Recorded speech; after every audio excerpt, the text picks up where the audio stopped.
खुद से जीतने वालों को मेरा सलाम। सफेद दाढ़ी वाले बाबा थे तो गरीब और व्रत, लेकिन नगर का राजा भी बाबा से जलता। और फिर कुछ ऐसा हुआ कि देखते ही देखते सफेद दाढ़ी वाले बाबा पूरे नगर में प्रसिद्ध हो गए। ये कहानी है सुंदर नगर में रहने वाले सफेद दाढ़ी वाले बाबा की, जो जंगल की लकड़ियां बेचकर जीवन यापन करते। वे गरीब थे, लेकिन बाबा अपनी विचित्र बातों और सफेद घोड़े के लिए जाने जाते थे। बाबा के पास सफेद रंग का बहुत सुंदर घोड़ा था। ऐसा घोड़ा पूरे नगर तो क्या, आसपास के राज्यों में भी नहीं था, जिस कारण राजा भी दाढ़ी वाले बाबा से ईर्ष्या करता। कई अमीर लोगों ने घोड़े को खरीदने की कोशिश की। राजा ने भी कई बार सोने के सिक्कों के दाम लगाए, लेकिन दाढ़ी वाले बाबा पर किसी प्रलोभन का असर न हुआ। बाबा एक ही बात कहते, ये घोड़ा सिर्फ घोड़ा नहीं है, मेरे परिवार का सदस्य है। ये कोई संपत्ति नहीं है। मैं धन के लालच में घर के सदस्य को नहीं बेच सकता। एक सुबह बाबा ने देखा कि घोड़ा अस्तबल में नहीं है। बाबा ने इधर उधर ढूंढा, लोगों से पूछताछ की, पर घोड़ा नहीं मिला। खबर पूरे नगर में फैल गई। बहुत सारे लोग इकट्ठा हुए और जले पर नमक छिड़कते हुए बातें करने लगे। हमें तो पहले से ही पता था कि किसी दिन घोड़ा चोरी हो जाएगा। ये बाबा बहुत गरीब और कमजोर हैं, भला इतने कीमती घोड़े की रक्षा कैसे करते। एक आदमी हंसते हुए बोला, बाबा तुम्हारा बहुत नुकसान हो गया। इससे बुरी किस्मत क्या होगी। अगर घोड़ा राजा को बेच देते तो अच्छा खासा धन मिल जाता और बुढ़ापा भी आराम से कट जाता। बाबा ने किसी की बात पर रिएक्ट नहीं किया, बस एक बात कही, जो है सब ठीक है। सच केवल इतना है कि घोड़ा अस्तबल में नहीं है, बाकी आगे देखेंगे। इस बात को 1 महीना गुजर गया। फिर अचानक एक रात घोड़ा वापस लौट आया। घोड़ा चोरी नहीं हुआ था, वो जंगल भाग गया था। पर आश्चर्य की बात यह हुई कि घोड़े के साथ उसी नस्ल के 1 दर्जन घोड़े और आ गए। खबर फिर आग की तरह नगर में फैल गई।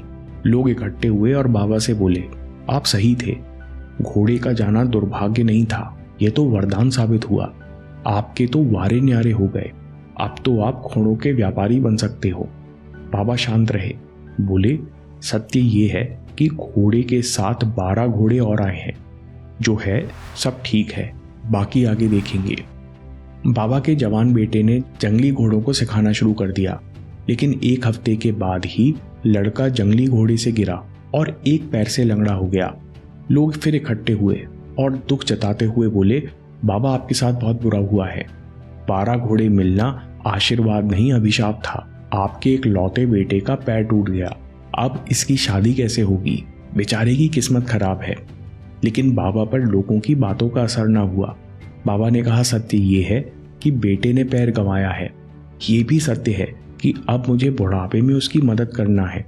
लेकिन जो है सब ठीक है, बाकी आगे देखेंगे। कुछ समय बाद राजा के दुश्मनों ने विशाल सेना के साथ नगर पर हमला किया। अचानक हुए आक्रमण से राजा की सेना कमजोर पड़ने लगी। इसलिए नगर के सभी युवकों को बलपूर्वक सेना में ले जाया गया। लेकिन लंगड़ा होने के कारण दाढ़ी वाले बाबा का बेटा बच गया। लोग रोते बिलखते बाबा के घर इकट्ठे हुए। लोगों ने दाढ़ी वाले बाबा से कहा, बाबा आप सही थे, बेटे का पैर टूटना आपके लिए आशीर्वाद साबित हुआ। उसे युद्ध में नहीं जाना पड़ा, लेकिन हम सब बहुत परेशान हैं। हमारे बच्चे चले गए, अब पता नहीं कब लौटेंगे। बाबा हम सब जानते हैं कि आप सुख दुख में सम रहते हो, हमारी मदद करो। बाबा ने कहा, सबसे पहले सत्य को समझो। सत्य केवल ये है कि आपके बेटे मातृभूमि की सेवा में गए हैं। शायद आपकी मर्जी नहीं थी, फिर भी गए हैं। बाकी ये दुर्भाग्य है या आशीर्वाद, ये कोई नहीं जानता। बाबा कहते हैं, दूसरी बात, आप लोग जब तक होनी को अच्छा या बुरा कहने की आदत नहीं छोड़ोगे, तब तक परेशान होते रहोगे। किस्मत का क्या ध्यान रखना। अगर ध्यान रखना है तो अपने कर्मों का रखो, अपनी सोच का रखो और मस्त हल्के बने रहो। दोस्तों, ये कहानी ओशो की कहानियों से प्रेरित है। ओशो कहते हैं, फायदा नुकसान या किस्मत ये होनी का छोटा हिस्सा है।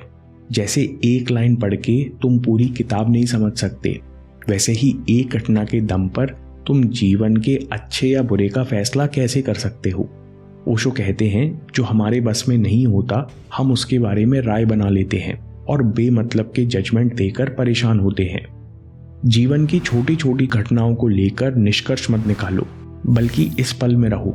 इस पल में जीवन है और मस्त रहकर अपना काम करो। स्वामी विवेकानंद माइंड कंट्रोल के लिए कहते हैं कि आपको जो भी मजा चाहिए वो अपने लक्ष्य में ढूंढिए, तब जाकर मन भटकना बंद करता है। दोस्तों, अगर आपको ये वीडियो पसंद आया तो माइंड कंट्रोल पर अगला वीडियो देखिए और याद रखिए, आपके समय से कोई वीडियो, कोई ऐप, कोई न्यूज़ कीमती नहीं है। मैं काम के किस्से लाता रहूंगा। हम जीतेंगे।